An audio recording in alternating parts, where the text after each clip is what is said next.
Top 100 engineering colleges list வந்து கொடுக்க போறேன். கண்டிப்பா உங்களுக்கு வந்து ரவுண்ட் 1 ஸ்டூடெண்ட்ஸ்க்காகட்டும் ரவுண்ட் 2 ஸ்டூடெண்ட்ஸ்க்காகட்டும் சாய்ஸ் ஃபில்லிங் பண்றதுக்கு கண்டிப்பா இந்த காலேஜ் லிஸ்ட் வந்து யூஸ்ஃபுல்லா இருக்கும். ஸோ அதனால மறக்காம உங்க ஃப்ரெண்ட்ஸுக்கும் ஷேர் பண்ணிக்கோங்க. சரியா? ஸோ இந்த காலேஜ் லிஸ்ட் அப்படியே நீங்க கவுன்சிலிங் கோடோட பார்த்தே நீங்க சாய்ஸ் லிஸ்ட்ல கொடுக்கலாம், சாய்ஸ் ஃபில்லிங் பண்ணிக்கலாம். சரிங்களா? சாய்ஸ் ஃபில்லிங் வந்து உங்களுக்கு லேப்டாப் இருந்துச்சுன்னா நீங்க லேப்டாப்ல பண்ணுங்க, இல்லைன்னா டிஎஃப்சி சென்டருக்கு போயிட்டு சாய்ஸ் ஃபில்லிங் பண்ணிக்கோங்க. சரியா? இல்லைன்னா உங்களுக்கு அருகாமையில் ஏதாவது நெட் சென்டர் இருந்தாலும் நீங்க அங்கே போய் பண்ணிக்கலாம், ஒன்றும் ப்ராப்ளம் கிடையாது. ஸோ வந்து சாய்ஸ் ஃபில்லிங்னா பெரிய விஷயம் அப்படின்றதுலாம் கிடையாது. நான் முன்னாடியே சொன்ன மாதிரி உங்களுக்கு பிடிச்ச காலேஜை ஆர்டர் வைஸா கொடுக்கறதுக்கு பேர் தான் சாய்ஸ் ஃபில்லிங். சரியா? அது நீங்க கொடுக்கக்கூடிய காலேஜஸ்ல இருந்தா உங்களுக்கு ஒரு காலேஜ் செலக்ட் பண்ணி கொடுப்பாங்க. ஓகேவா? அவங்களா புதுசா எந்த ஒரு காலேஜுமே உங்களுக்கு கொடுக்க போறது இல்ல.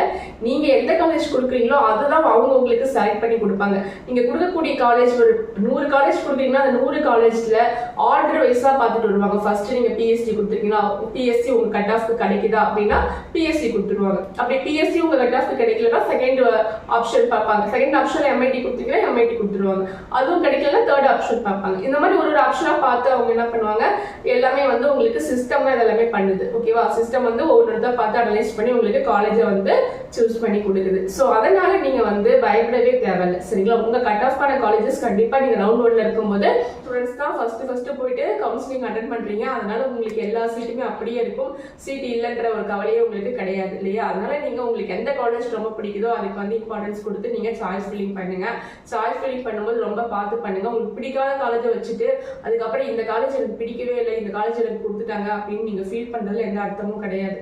ஏன்னா அவங்க உங்களுக்கு புதுசா இந்த ஒரு காலேஜுமே கொடுக்கல, நீங்க கொடுத்த காலேஜ்ல தான் அவங்க உங்களுக்கு செலக்ட் பண்ணி கொடுத்துருக்காங்க. அப்போ உங்களுக்கு பிடிக்கலன்னு தெரியும் போது நீங்க ஏன் அந்த காலேஜ் சாய்ஸ் ஃபில்லிங்ல வச்சிருக்கீங்க? வைக்காம விட்டுருக்கலாம்ல. சரிங்களா?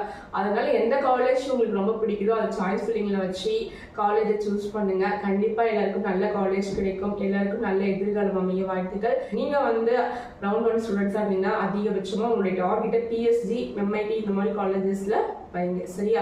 நம்மளுடைய வாட்ஸ்அப் குரூப்ல ஜாயின் பண்ணிக்கோங்க, நான் கண்டிப்பா உங்களுக்கு ஹெல்ப் பண்றேன். டாப் 100 இன்ஜினியரிங் காலேஜஸ் உடைய லிஸ்ட் ஒரு பிடிஎஃப் நான் வந்து டிஸ்கிரிப்ஷன்ல கொடுத்துருக்கேன் அண்ட் வந்து கமெண்ட் பாக்ஸ்லயும் கொடுத்துருக்கேன். நீங்க அந்த லிங்கை கிளிக் பண்ணி பாத்தீங்கன்னா உங்களுக்கு இந்த டாப் 100 இன்ஜினியரிங் காலேஜஸ் உடைய அந்த counselling code and colleges list எல்லாமே வரும். சரியா? அதனால நீங்க அந்த பிடிஎஃப் கிளிக் பண்ணி பாத்துக்கோங்க. உங்களுக்கு கமெண்ட் பாக்ஸ்ல கமெண்ட் பண்ணுங்க. நம்மளுடைய வாட்ஸ்அப் குரூப்லயும் ஜாயின் பண்ணிக்கோங்க. வாட்ஸ்அப் குரூப் லிங்க் வந்து டிஸ்கிரிப்ஷன்லயும் கமெண்ட் பாக்ஸ்லயும் கொடுத்துருக்கேன். ஓகேவா? Okay, bye. மீண்டும் அடுத்த ஒரு வீடியோவோட நான் உங்களை சந்திக்கிறேன்.